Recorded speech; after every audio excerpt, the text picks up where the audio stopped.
Hey guys, how's it going? My name is Andrea and I am so excited to be here. Thank you so much for letting me be a part of your community. Today I'd like to take you behind the scenes of what it is like to be an author. I'd like to answer your questions and then I would like to share my book, What to Do When It Is Not Okay, a gentle book on childhood blues. Are you ready? Let's go. First, let me tell you a little bit about me. As I said, my name is Andrea. I was a teacher of 10 years in Tampa, Florida, and loved every single second of it.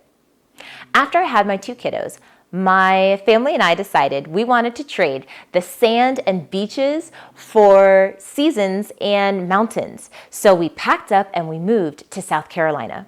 Even though I moved on from teaching, I still wanted to be part of the education system and continue to help children. Now, I had already been tutoring in Tampa this whole time. So when we moved to South Carolina, I continued tutoring and I even started to tutor internationally, which was quite an adventure. Another decision I made when we moved here is that I really thought it was time to try to start the publication process. I wanted to take all the writings and turn them into books and share them with the world. And speaking of books, I'd like to stop here and answer some of the questions that I have gotten from kiddos. So, question number 1, what do you do when you want to start writing? So, teachers, if there are any around, cover your ears just for a second.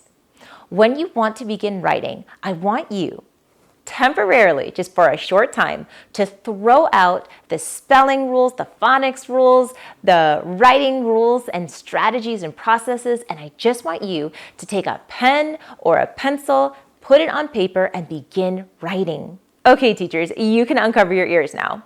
The most important part of writing is just to begin. You can write about anything. You can write about adventures you were on. You could write about your friends, your family, movies, songs, things that are on your mind. You can write about how you're feeling. You can even write, I don't know what to write, because the hardest part is beginning. And every time you do this process of writing, it becomes easier and easier. So how do you start writing? Just begin. And don't forget, writing is not just words. You can paint, you can color, use markers, crayons, sketch, anything that's going to get your thoughts and feelings on paper. So question number 2, where do you write? Well, that is an easy one. You write wherever you feel safe and comfortable enough to put your thoughts and feelings on paper, whether that is in your bed, under the covers, maybe it is at a table, under the table, make sure you ask your parents, but outside, or just curled up in your favorite spot. Just as long as you can get your feelings and thoughts out on paper, that is the correct spot. So question number 3, what do I like to do for fun? Well, as I said before, I have traded the beach and sand for mountains and beautiful weather. So my family and I are always outside. We have a ton of parks where I live.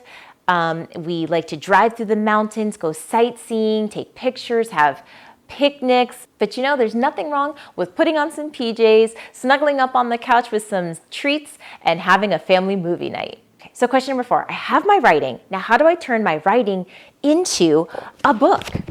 Well, that's another great question. Remember in question 1 when I said to throw out the writing and spelling and phonics rules and strategies? Well, now we got to bring them back because we want to make sure our sentences, our writing is the best version that we can present to our friends and family and community. So after you've gone through that checklist of rules and strategies and your sentences match your picture and your book is exactly the way that you'd like it to be, now is the time to share it with your community. So I told you a little bit about me. I answered some of your questions. Now I have a question for you. Would you like to go on a reading adventure with me? I would love to share my book, but before I do that, I would like you to use your imagination just for a second. If you can just hold a ball in front of you. This ball has your regular emotions in it. When someone asks you how you're feeling, most of the time you're going to say, I'm fine, I'm okay, I'm all right, I'm good. And that's where these emotions are right here. However, throughout the day, lots of things happen and it makes your emotions zip or pop. For instance, if it is your birthday, you might be excited. If you get a really good grade on a test that you were worried about, you are very happy, maybe relieved. But sometimes you might have feelings that you don't like, zip and pop as well. For instance, you just might wake up and you are angry and hungry. Or you lost something, or maybe your sibling took a toy without asking and they even broke it. That will make you unhappy and angry and sad. But most of the time, those emotions come right back here, back into this ball where your regular emotions are. However, sometimes you might have these emotions happen and it gets stuck out here. And that's where my book comes in. My book follows a character that gets stuck in an unwanted emotion and they're trying to get back. Now, I will say it is absolutely okay to have your feelings zip out, even if they are not the emotions that we want. Being sad or angry or stressed out or having anxiety, those are all okay emotions to have. But having those feelings will help promote empathy and compassion for others. It will help you learn or understand how that other person's feeling and even give you urges to help them feel better. The thing is, we don't want to stay out there. We want to come back to our normal, regular emotions. So, would you like to come and read a book with me? Let's go. So without another moment to lose, let's go find out what happens to this character in my book, What to Do When It Is Not Okay, a gentle book on childhood blues. Ready? If you'd like to own this book, it is available on Amazon. What I love about this book, besides the beautiful illustrations done by the lovely Galena, is that I took 2 pages from this book and I made them into coloring pages in the back so that you, my friends, can illustrate these 2 pages as they fit into your world. Okay, let's go. There are days when you wake and you don't feel okay, when it's blue in your world and you don't want to play. When nothing is wrong, but it's just not quite right. When you're feeling so sad and there's no end in sight. When you want to be happy and lose that sad part and put some sunshine back into your heart. To remove the gray shadows that's following you, here are steps that we all can go through.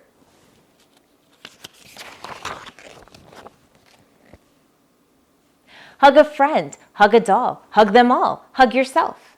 You can hug all the bears you can reach from the shelf. Tell your mom, tell your dad, or a friend, or a dog. Tell your brother or sister, don't stay in the fog.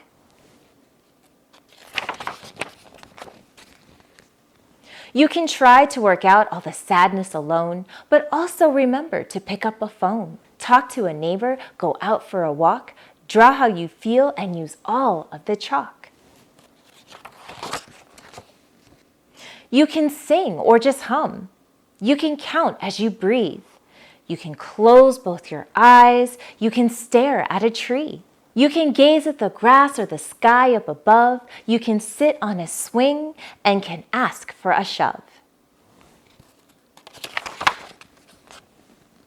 You can play with a toy. You can sit with a dog, maybe lay for a bit, like a bump on a log. Sometimes it's best to be open and shout about feelings you feel. You should let them all out. When you talk, let it out. Walls will crack and they'll crumble. And that shadow that cloaked you will loosen and tumble. It may slip and may fall from your head towards the floor. You can pick it right up, kick it out of the door. When you say your goodbye to the thing that was wrong, your feet feel much lighter, your heart sings a song. Joy will spread from your heart to your head and your toes. To solve problems makes room for happiness that grows. Here's a little bit about me and Galena.